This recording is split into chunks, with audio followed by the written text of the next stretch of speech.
என்னை வெல்ல நினைக்கிறாய். என்னை வெல்ல உன்னால முடியுமா? நிச்சயமாக முடியாது. நான் செய்த தவறுகள் உன்னை படிக்க வைத்தது, டாக்டர் ஆக்கினது, டெல்லி மந்திரி ஆக்கினது, அப்புறம் கட்சிக்கு தலைவர் ஆக்கினது, இப்படி எத்தனையோ தவறுகளை செய்திருக்கிறேன். ஆனால் இப்பொழுது நீ என்னோடு மோத நினைக்கிறாய். அது உன்னால முடியாது.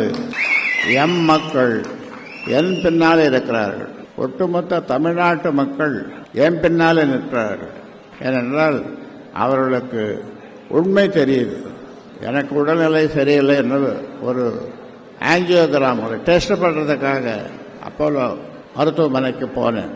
என்னை பார்ப்பதற்கு 81 பேர், நம்ம கட்சிக்காரங்க இல்லை, 81 பேர், எல்லா கட்சியைச் சேர்ந்தவர்கள், எல்லா சமூகத்தை சேர்ந்தவர்கள், எல்லா தரப்பினரும் தலைவர்களும் வந்து என்னை பார்த்தார்கள். இதிலிருந்து இவன் நீ கீழே டாக்டர்கிட்ட கேட்டுட்டு நீ கிளம்பிட்ட.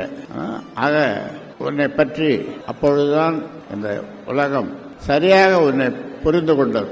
அதனால இந்த தமிழ் மக்களை, வன்னிய மக்களை இனி யாரும் ஏமாற்ற முடியாது என்பதை இந்த நேரத்தில் சொல்லிக்கொள்ள விரும்புகின்றேன்.